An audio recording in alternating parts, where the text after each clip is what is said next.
Hello मेरे प्यारे सभी विद्यार्थियों, आप सभी का फिर से एक बार स्वागत है हमारे YouTube चैनल क्लास 8 में। तो क्लास 8 का इम्पोर्टेंट मैथ क्वेश्चन के प्लेलिस्ट में आप सभी का स्वागत है। जैसे कि आप जानते हैं ये हमारा पार्ट नंबर 6 होने वाला है। इसके पहले टोटल हमने 5 पार्ट करा दिया है। अगर आपने वो नहीं देखा है तो आप उसको जाकर देख सकते हैं। तो क्वेश्चन हमारे पास है, Salma took a loan 625 from the Mahila Samiti to purchase a sewing machine. If the rate of interest be 8% calculated annually, then how much money would Salma return to the Samiti after 2 years? तो question पढ़ के आपको समझ में आना चाहिए कि इसमें हमको फाइंड आउट करना है अमाउंट। अमाउंट मतलब क्या होता है कि जो सलमा है उन्होंने क्या किया है, लोन लिया है। कितने का लिया है? 625 रुपए का। उसको 2 साल बाद हमको क्या करना है, रिटर्न करना है। तो हम लोग ब्याज तो रिटर्न करेंगे साथ में प्रिंसिपल भी रिटर्न करेंगे। और इन दोनों को जब हम लोग ऐड करेंगे, प्रिंसिपल और इंटरेस्ट को ऐड करेंगे, तो इसी अमाउंट को क्या बोलते हैं, अमाउंट बोलते हैं। सॉरी, मतलब जो पैसा होगा उसी को हम लोग क्या बोलते हैं, अमाउंट। और हिंदी में इसको बोलेंगे मिश्र धन। ठीक है, तो चलिए बनाते हैं। तो ये रहा हमारा सॉल्यूशन। गिवन दैट में लिखेंगे प्रिंसिपल, ये हो गया पी। प्रिंसिपल पी कितना है? 625 रुपए। इसके बाद रेट, तो रेट हमारे पास जिसको आर से डिनोट करते हैं वो 8% है। ठीक है, और क्या है, टाइम आफ्टर 2 ईयर, तो उसको बोलेंगे हम लोग टाइम। टाइम हमारे पास है 2 ईयर। तो अब इसमें हम लोग अमाउंट का फॉर्मूला लगाएंगे डायरेक्ट, AMOUNT। अमाउंट का फॉर्मूला होता है principal into 1 plus R upon 100 और पावर में टी। तो ये फॉर्मूला आपको याद होना चाहिए। ठीक है, तो प्रिंसिपल कितना है? 625 रुपए है। 1 का 1, आर का वैल्यू कितना है? 8 अपॉन 100 पावर में टी, और ये 2 साल। यहाँ तक तो आप सभी को समझ में आ चुका होगा। अब आते हैं अमाउंट इज इक्वल टू। ठीक है, ध्यान से देखना, ये 8 है, इसको मैं 4 से काट रहा हूँ। तो 4 से कितनी बार? 2 बार। और ये 4 से कितनी बार कटेगा? 4 दूनी 8 और 4 पंचे 20। तो हमारे पास क्या बचा?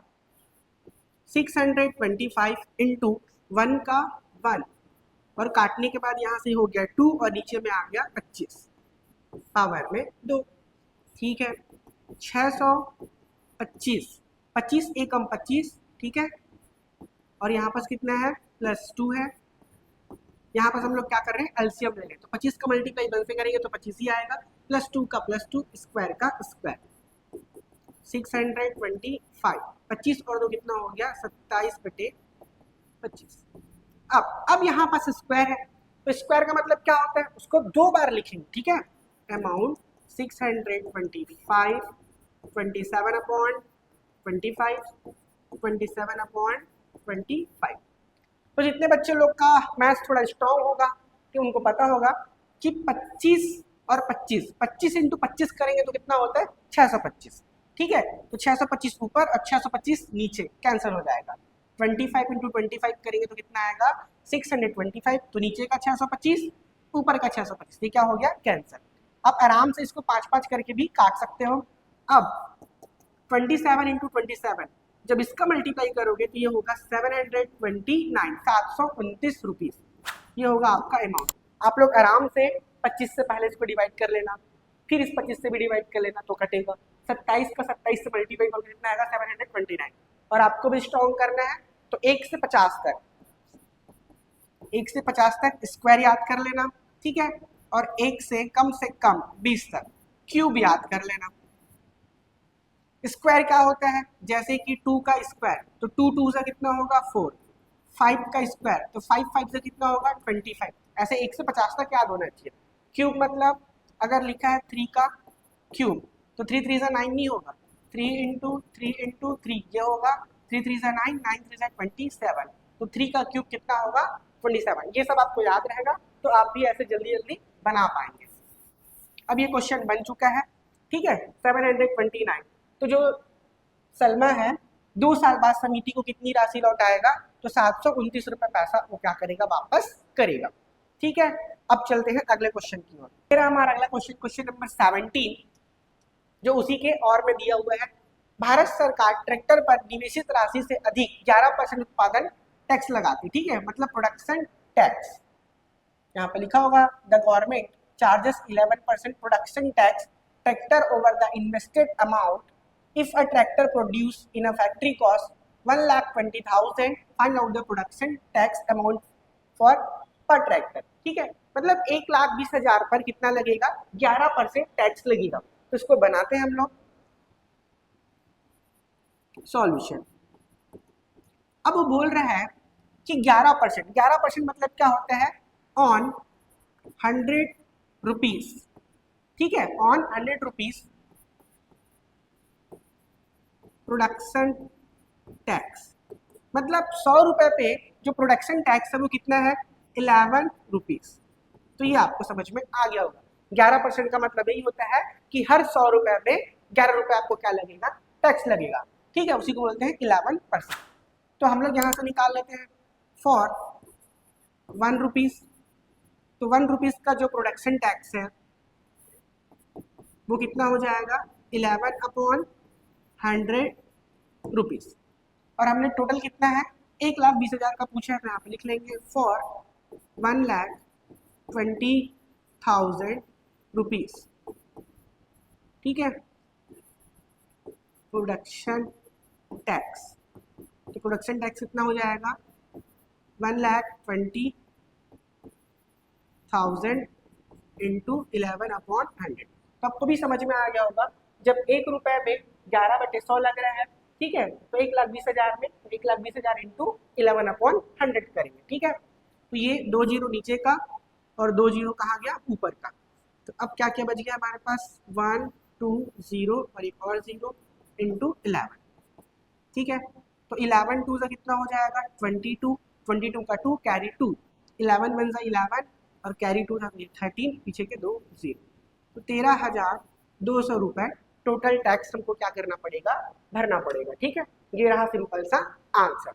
अब चलते हैं अगले क्वेश्चन की ओर। ये रहा डिवाइड का क्वेश्चन, काफी इंपॉर्टेंट टॉपिक है ये आपको, है ना, जो डिवाइड वाला है 8 9 और ये 10 और उसके बाद भी आगे क्लासेस में काम आएगा। तो इसको आप अच्छे से सीख लेना और समझ लेना, ठीक है। हम लोग तो अभी ऐसा रिवाइज पढ़ रहे हैं, तो शॉर्टकट में देखेंगे इसको जल्दी से जल्दी। तो ये रहा हमारा डिवाइड, किससे डिवाइड करना है, x-4 से। तो सीधा हम लोग बनाने पे आते हैं। तो ये लिखा मैंने x-4, किसको डिवाइड करना है, x³ minus 5x² minus 2x plus 24, ठीक है। चलो कोशिश करते हैं कि आपको समझ में आ जाए। यहाँ पे लिखा है x और यहाँ पे लिखा है x³, ठीक है। ये रहा हमारा x³ को डिवाइड करना है x से। तो ऊपर में 3 बार, नीचे में 1 बार, तो कितना बचेगा, x² डिवाइड करेंगे तो क्या आएगा, x⁻²। तो हमको इस x में कितने का मल्टीप्लाई करना है, x² का।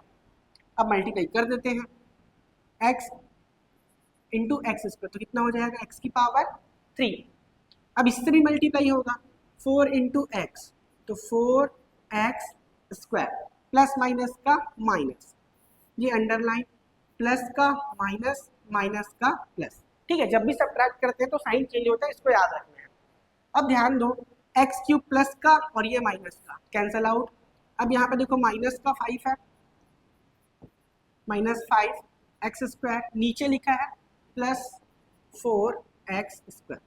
तो ध्यान से समझना होगा, 5 में से 4 गया तो बचेगा 1 और x² का x², बड़े नंबर का साइन यूज करते हैं तो -5 लिखा है, तो यहाँ पे क्या आ जाएगा, -x², ठीक है। इसको ऐसे ही लिख लेता हूँ। तो यहाँ पास बचेगा -x², इसके बाद -2x प्लस 24। तो जैसे हमने पहला स्टेप किया था वैसे ही हम लोग बाकी के स्टेप भी करने वाले हैं, ठीक है। तो ये हो गया पहला स्टेप यहाँ से यहाँ तक। अब दूसरे स्टेप में आते हैं। तो दूसरे स्टेप में क्या है, -x² है, अपने पास डिवाइड करने के लिए अभी भी क्या है, x है। तो सबसे पहली बात तो माइनस आ जाएगा, x से x² को डिवाइड करेंगे तो यहाँ पे आएगा x। तो ये वो नंबर है जो हम लोग यहाँ पे क्या करेंगे, पहाड़ा लेंगे इसका, ठीक है। तो x का टेबल कितने टाइम्स, तो प्लस माइनस का माइनस x इंटू एक्स, ये बनेगा आपका x का स्क्वायर, माइनस इंटू माइनस ये होगा plus 4 into x 4x। Underline करने के बाद क्या बताया था आपको कि साइन चेंज करना है, तो माइनस का प्लस, प्लस का माइनस, फिर से देखोगे ये माइनस और ये प्लस कैंसल, अब ये भी माइनस है ये भी माइनस है, यहाँ पे लिख लेता हूँ आपके लिए, माइनस का 2x माइनस का 4x। जब दोनों का साइन सेम सेम हो तो हम उसको ऐड करते हैं, 4 और 2 6x, लेकिन साइन जो रहेगा वो अभी भी क्या रहेगा, माइनस का, तो ये आ गया माइनस 6x प्लस 24। फिर से वही स्टेप रहेगा, इस x में, ठीक है, इसका पहाड़ा पढ़ में क्या मल्टीप्लाई करें कि माइनस 6x आ जाए, तो यहाँ पे आएगा माइनस और 6 भी करना पड़ेगा, ठीक है, ऐसे पता करते हैं। यहाँ पे लिख सकते हैं तीसरा स्टेप है, माइनस 6x है, डिवाइड करने के लिए हमारे पास x है, तो प्लस माइनस का माइनस x से x करिए तो कितना है माइनस 6, ये लिखा है। अब इसको मल्टीप्लाई करेंगे, प्लस माइनस का माइनस x इंटू 6, ये रहा 6 और x, अब 4 से करेंगे, minus plus sorry minus into minus plus 6 into 4, ये हो गया 24। साइन चेंज करेंगे, माइनस का प्लस, प्लस का माइनस, तो minus plus cancel, plus minus cancel, ये आ गया 0। इस तरीके से डिवाइड का प्रोसेस क्या हो गया, खत्म। अगर आपको इसको 2 से 3 बार देखना है तो आप लोग पीछे करके फिर से इसको देख सकते हैं, ठीक है, इतना ही सिंपल तरीके से बनेगा। अब चलते हैं अगले वीडियो की ओर।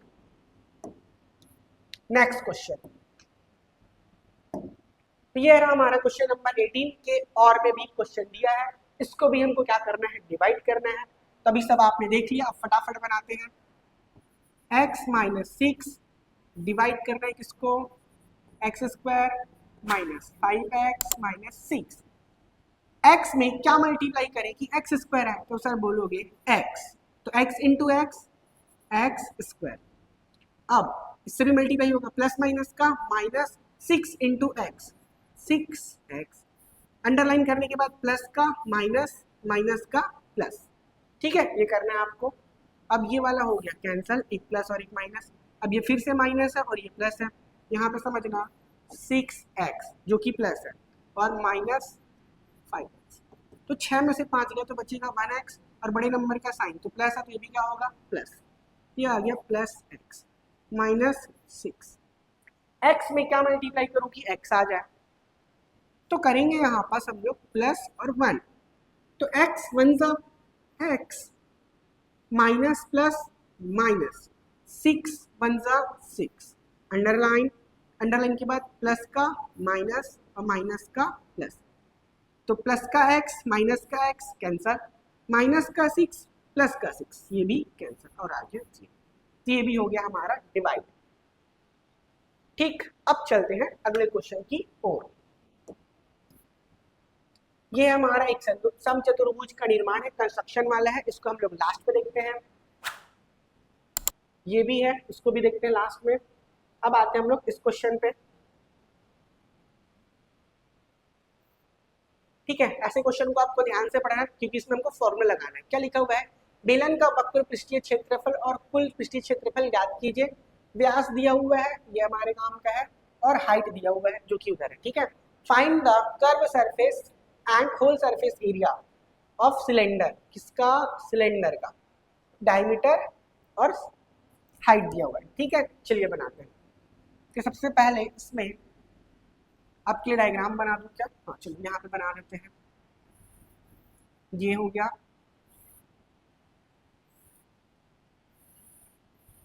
ये रहा आपका सिलेंडर का शेप। अब इस सिलेंडर में हमको दिया हुआ है डायमीटर, ये जो यहाँ से लेके यहाँ तक है वो हमारा डायमीटर है, जिसका वैल्यू दिया हुआ है 20 मीटर। तो हमको चाहिए होता है रेडियस जो कि इसका आधा होता है, ये होगा 10 मीटर, ठीक, ये हो गया रेडियस। इसके बाद हाइट दिया है 21, तो यहाँ से लेके जो यहाँ तक का ये रहता है height, height is equal to दिया है 21 मीटर, ठीक, ये हो गया आपका। अब बनाते हैं, तो लिखेंगे हम लोग सॉल्यूशन गिवन दैट तो गिवन दैट में लिखेंगे हम लोग सबसे पहले डायमीटर। डायमीटर मतलब डी, डी दिया हुआ है हमको 20 मीटर, ठीक है। इसके बाद हम लोग निकालेंगे इससे रेडियस, क्योंकि हमारे काम का क्या है, रेडियस है, डायमीटर से नहीं बनता है, हमारा बनता है रेडियस से।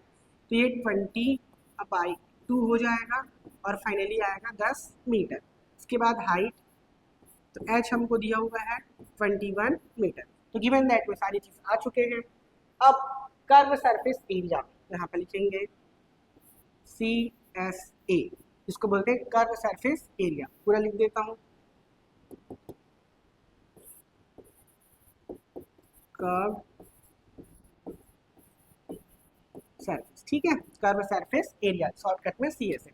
तो कर्व सरफेस एरिया का फॉर्मूला किसका, सिलेंडर का, तो पाई r स्क्वायर h, ये आपको याद होना चाहिए, पाई r स्क्वायर h, ठीक है। तो पाई का वैल्यू होता है हमारा 22/7, r का वैल्यू है हमारे पास 10 इंटू 10, स्क्वायर है मतलब 2 बार, और हाइट कितना हो गया 21। तो 7 से जब काटेंगे तो 7 बन गया 7 और 7 3 जा 21। अब सबको लिख लेते हैं। तो 22 का मल्टीप्लाई करेंगे 3 से, 22 इंटू 3, 10 इंटू 10, ये हो गया 100, ये हो जाएगा 66 और इस 100 में आएगा डबल 0, ये मीटर था इसलिए मीटर स्क्वायर। तो CSA का वैल्यू आ चुका है 6600 मीटर स्क्वायर। अब क्या बोला है, होल सरफेस, यहाँ पर लिख लेते हैं होल सरफेस। होल सरफेस को शॉर्टकट में क्या बोलते हैं, TSA। तो TSA का फॉर्मूला होता है 2πr, r प्लस h, 2 का 2, पाई का वैल्यू 22/7, r का वैल्यू है 10 इंटू 10 प्लस 21, इसको मल्टीप्लाई करेंगे तो ये हो जाएगा 44 इंटू 10/7, यहाँ पास ये बनेगा 31, 10 प्लस 21 कितना हो गया 31। अब इसको मल्टीप्लाई करना पड़ेगा 44 इंटू 31, तो चलो यहाँ पे कर लेते हैं 44 इंटू 31, 4 1 जा 4, 4 3 जा 12, 4 1 जा 4, 4 3 जा 12, ये रहा 4, 4 और 6 और ये 3 और ये 1364, इसमें 0 लगा देंगे तो ये 13640, 13640 डिवाइडेड बाय 7। अब इसको 7 से भाग देना पड़ेगा, तो वो भी कर लेते हैं हम लोग। ये रहा 7, 13640, 7 1 जा 7, ठीक है। तो यहाँ से 3, यहाँ से 3 कितना बचेगा 6, और नीचे का ये वाला आ गया 6, 7 43 49 7 8 56, 7 9 63, 7 9 जा 63, यहाँ से बचेगा 3 और ये 4, 7 चौक 28, 7 4 जा 28। अब 28 में कितना बचेगा, 2 इधर 4 इधर, बचेगा 6 और ये पीछे का 0 बचा हुआ है तो 60, 7 8 जा 56, कितना आएगा 4, अब लगेगा पॉइंट और यहाँ लगेगा 0, 7 5 जा 35, ठीक है। और बचेगा इसमें 5, यहाँ पर लिख लेते हैं हम लोग 1948.5। इसके आगे का आप लोग और डिवाइड कर सकते हो, ठीक है, क्योंकि इसको डिवाइड बस करना है ये। तो 1948.5 सब किसमें था, मीटर में, ये मीटर ये मीटर, तो ये भी आएगा हमारा मीटर स्क्वायर। याद रखना अगर एरिया होगा, ठीक है, ये क्या है एरिया है, तो एरिया मीटर स्क्वायर में आएगा, और ये भी क्या है कर्व सरफेस एरिया, ये भी एरिया ही है, ये भी किसमें आएगा मीटर स्क्वायर। जो वॉल्यूम लिखा रहेगा है ना, उसमें लगाएंगे हम लोग पावर में 3। ये रहा आपका सिंपल सा आंसर, एक बार आप लोग इसको फटाफट देख लो।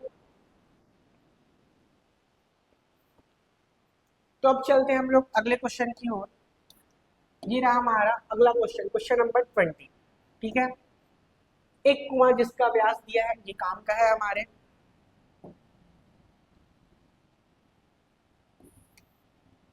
व्यास 14 मीटर है, गहराई मतलब हाइट है, ठीक है, चाहे उसको गहराई बोलो या डीप बोलो या हाइट बोलो, दोनों क्या है सेम है, 25 मीटर। कुएं से निकाली गई मिट्टी की मात्रा अब कुएं से निकाली गई मिट्टी की मात्रा मतलब ये किसकी बात कर रहे हैं, वॉल्यूम की।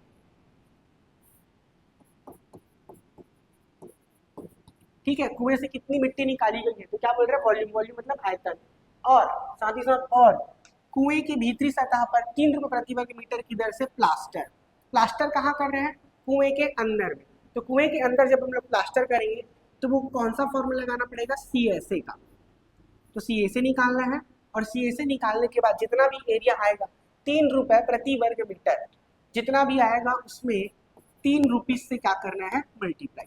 ये इस क्वेश्चन का आंसर।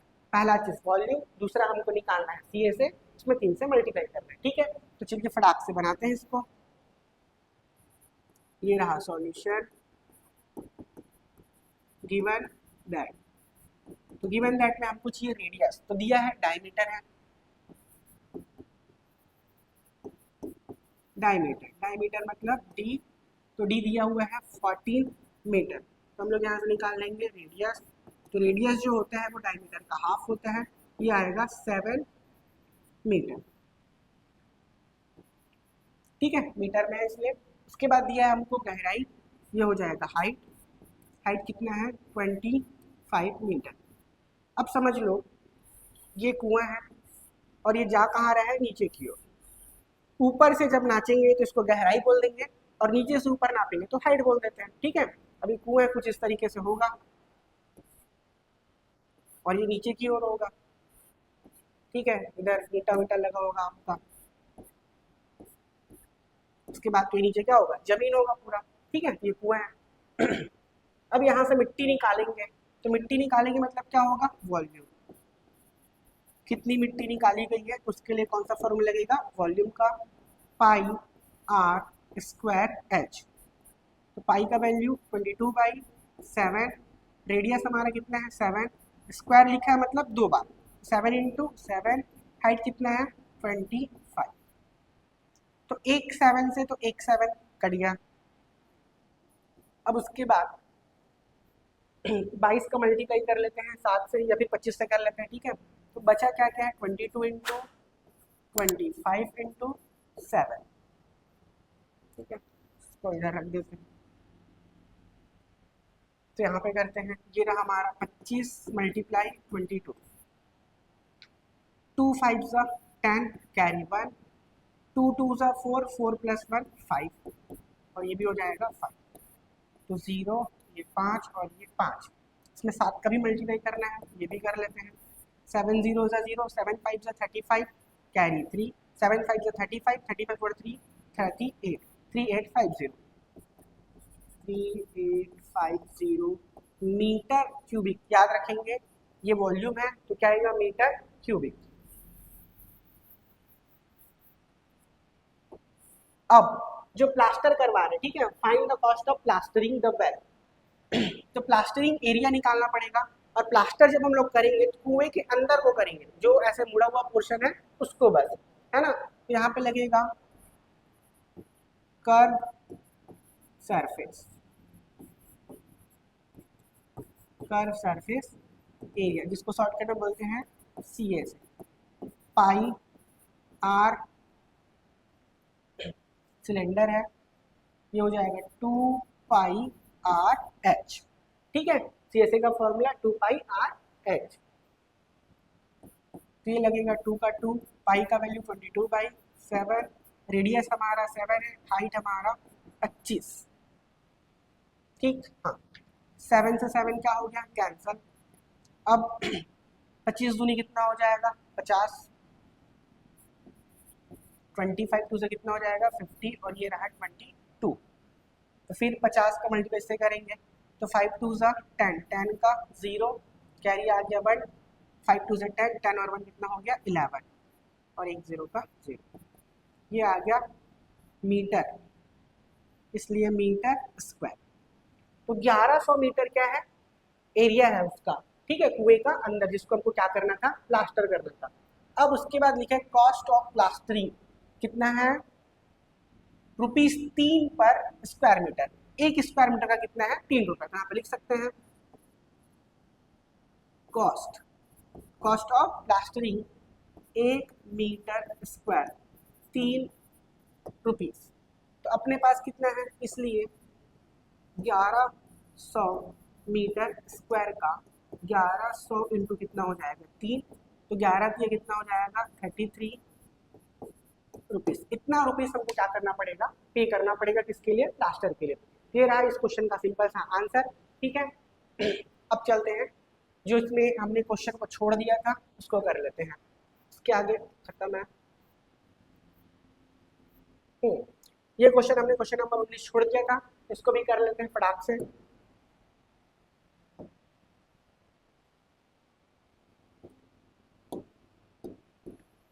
कंस्ट्रक्शन का पॉइंट मैंने पहले से लिखवा दिया है। ठीक है, तो डायग्राम में जैसे जैसे हम लोग बनाते जाते हैं वैसे वैसे लिखते हैं, तो हम लोग यहाँ पे इसको पढ़ के बना लेते हैं ताकि आपको समझ में आए कि कैसे कैसे करना है। ठीक है, तो सबसे पहले क्या लिखा है, एक समचतुर्भुज कंस्ट्रक्ट ऑफ रोम्बस।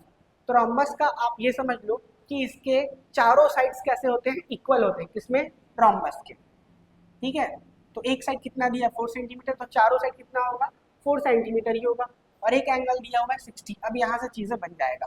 तो सबसे पहले क्या करेंगे, ST 4 सेंटीमीटर खींचेंगे। ठीक है, ये रहा हमारा ST। ठीक है, ये रहा S और ये रहा T। ये कितना है 4 सेंटीमीटर। तो लिखा होगा draw a line segment ST 4 centimetre. Clear है। बिंदु S पर प्रोटेक्टर की सहायता से 60 डिग्री बनाना है। S पर क्या बनाएंगे 60 डिग्री। तो यहाँ पे S पे रखोगे प्रोटेक्टर और क्या बनाओगे 60, ऑलमोस्ट ये आएगा ऐसे। ठीक है, ये लाइन सीधा होगा क्योंकि प्रोटेक्टर से बना रहे हैं। कितना आएगा 60 डिग्री, और इसको नाम क्या देंगे XST। तो TS और ये हो जाएगा X। अब ये 4 सेंटीमीटर है तो ये भी कितना होगा 4, तो S पे रखेंगे और 4 सेंटीमीटर नापेंगे और ऊपर की ओर काट देंगे। ठीक है, तो ये ऑलमोस्ट यहाँ पे आएगा। ये पॉइंट हमको क्या मिल गया, ये STUV। हाँ, ये हमारा क्या है V, कितना है 4 सेंटीमीटर। तो इसको यहाँ से हम लोग क्या करेंगे, मिला देंगे। अब उसके बाद जो हमारा U है, T से भी कितना दूर होगा 4 सेंटीमीटर, और V से भी कितना दूर होगा 4 सेंटीमीटर। तो T पे रखा और 4 सेंटीमीटर नापे थे, उसको हम लोग यहाँ पे से काट लेंगे, और V पे रखेंगे और फिर 4 सेंटीमीटर हम लोग क्या करेंगे, काट लेंगे। तो हमको क्या मिलेगा पॉइंट ये। ठीक है, यहाँ से मिला देंगे इसको ऐसे, और इसको भी मिला देंगे ऐसे। ठीक है, वैसे तो चारों साइड क्या होगा बराबर ही आएगा। इसको अच्छे से बनाए तो कैसे बनेगा, ये बनेगा ऐसे और ये बनेगा सीधा सीधा। ठीक है, यहाँ पे कटेगा, तो आप लोग अच्छे से नाप के बनाओगे तो यहाँ पे कटेगा। ठीक है, इस पॉइंट पे ये भी हो जाएगा हमारा STUV। ये भी 4 सेंटीमीटर है, ये भी 4 सेंटीमीटर है, और ये भी 4 सेंटीमीटर है। ये रहा आपका कंप्लीटली रोम्बस। ठीक है, आप सभी को समझ में आ चुका होगा। तो लास्ट में क्या लिखेंगे, U से V को ऐड किया और T से U को ऐड किया, या फिर लाइन को ज्वाइन करिए, तो इस तरीके से बनेगा। अब आते हैं इस क्वेश्चन पे। इसमें क्या बोला, एक चतुर्भुज PQR इसका निर्माण करना है जिसमें इतना सारा चीज दिया होगा, सब अलग अलग डेटा है। तो सबसे पहले तो इसमें हमको एक रफ डायग्राम बनाना पड़ेगा। अब चतुर्भुज लिखा है तो कैसे भी रहेगा, कैसे भी बना लेते हैं। ठीक है, PQRS, PQRS लाइन ऐसा देना है। PQ 4.5 है तो इसको लिख लेते हैं 4.5। QR 5 है तो Q से R कितना है, तो ये बोलेंगे 5 है। इसके बाद एंगल P 100 है, यहाँ पे बनेगा 100 डिग्री का एंगल। ठीक है, इसके बाद R पे 75 है, R कहाँ है, ये रहा R, इस पे बनेगा 75 डिग्री। वाओ। S पे बनेगा 110। तो ध्यान से देख लो बच्चों, इस तरीके से आपका रफ वाला रहेगा। तो अब बनाना चालू करते हैं। तो सबसे पहले PQ लाइन ड्रॉ करेंगे हम लोग। ये रहा हमारा सीधा लाइन। ठीक है, ये रहेगा P, ये रहेगा Q, कितना 4.5। ये पहला चीज आपको बनाना है, ड्रॉ अ लाइन PQ 4.5। अब साफ साफ दिख रहा है आपको, है ना, कि यहाँ पे 100 डिग्री है। 100 डिग्री यहाँ पे तो बना देंगे, लेकिन P से S का जो पॉइंट है वो अपने को पता नहीं है। ठीक है। और यहाँ पे क्यू पे हम लोग अगर बनाते हैं 5 सेंटीमीटर तो 5 सेंटीमीटर तो बना देंगे, लेकिन अपने को पॉइंट आर नहीं मिलेगा, और आर नहीं मिलेगा तो हम लोग कुछ आगे नहीं बढ़ पाएंगे। तो एक चीज़ इसमें मिसिंग है, क्या मिसिंग है, ये एंगल अपने को पता करना पड़ेगा। तो एक चीज़ आप समझना कि चारों एंगल मिला के कितना होता है 360। सर ये तो पता है हमको 360। अब 100 और 100 कितना हो गया 200, और ये 75 है, इसमें 10 और जोड़ेंगे तो कितना हो जाएगा 85। ये हो गया 285। ठीक है, 100 और 100 200, 275, 285। तो 360 में से 285 घटाना पड़ेगा, तो घटा लेते हैं 285 माइनस, तो ये हो जाएगा 10 में से 5 गया 5, ये हो जाएगा आपका 5, 5 मतलब 15, तो 15 में से 8 जाएगा तो 2 इधर 5 इधर 7, और ये 3 का हो जाएगा 2, मतलब 75। तो फाइनली ये जो हमको खुद से निकालना है, तो हम लोग खुद से निकालें, ये कितना है 75, यहाँ पे लिख देंगे। ठीक है, तो कैसे निकलेगा, सबको मिला के कितना होता है 360, तीनों को हमने जोड़ा तो कितना आया 285, और इसमें से घटाएं तो कितना आया 75। ये हो गया हमारा चौथा एंगल 75। तो 75 और 75 हो गया 150, 150 उसके बाद ये जोड़ेंगे तो 250, 250 के बाद 350, और उसमें 10 जोड़ेंगे तो 360। ठीक है, ये अपने को निकालना पड़ेगा। तो ये आ गया 75 डिग्री, अब इसको भूल जाओ। अब यहाँ पास क्यू पे आपको रखना है प्रोटेक्टर। ठीक है, प्रोटेक्टर रखोगे तो 75 डिग्री का एंगल बनाओगे।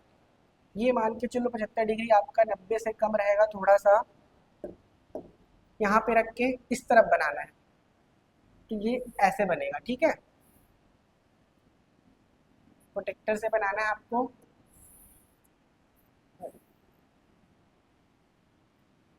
चलो नाप के आपको बनाना है, कितने डिग्री का बनाया हमने 75 डिग्री का। अगर ये नहीं पता रहेगा तो बनेगा नहीं, है ना। ये रहा 75। अब आगे क्या है, यहाँ से यहाँ कितना है 5 सेंटीमीटर है। अब यहाँ पे रखोगे और आर के काटोगे कितने का 5 सेंटीमीटर का, कट गया। तो ये जैसे ही पॉइंट कटेगा, ये पॉइंट ये क्या हो जाएगा हमारे लिए आर, और ये कितना है 5 सेंटीमीटर। अब इसको बना लेंगे हम लोग, स्केल से मिला देंगे इस पॉइंट को ऐसे, ये हो गया फिक्स। अब इसको हटा देते हैं थोड़ा सा। अब आर पे देखो कितने 75 डिग्री बना रहे हैं, ये बनाना पड़ेगा।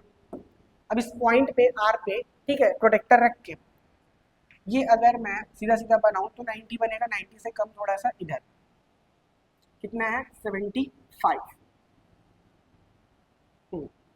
तो ये लाइन समथिंग ऐसे जाएगा आपका।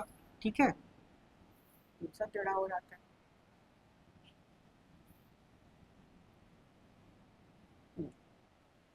ये मान के चलो ऐसे 75 जाएगा।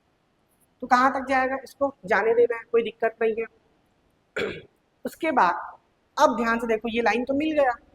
अब ये लाइन कहाँ जाएगा कहाँ रुकेगा वो तो पता नहीं, 110 बनाना, 110 तो बना भी नहीं सकते, इसमें पॉइंट नहीं मिला है। अब आते हैं हम लोग पी पे, तो पी पे कितना बनाना है 100 डिग्री। अब यहाँ पे रखोगे और आप 100 डिग्री बनाओगे। ठीक है, तो 100 डिग्री जब बनाओगे तो 90 सीधा सा थोड़ा सा टेढ़ा रहेगा, ये बनेगा ऐसे 100। कितना डिग्री बन गया 100, ये आ गया। और ये कितना डिग्री बनाया था हमने 75। यहाँ पे जैसे पॉइंट मिलेगा आपको ये वाला, ये कौन सा पॉइंट होगा एस, और इसको नाप लेना आप लोग कितना 110 डिग्री आना चाहिए। इस तरीके से ये बन गया। अच्छा, इस पॉइंट को हमने तो मिलाया नहीं है इस आर से, और इस एस को किससे मिला दिए पी से।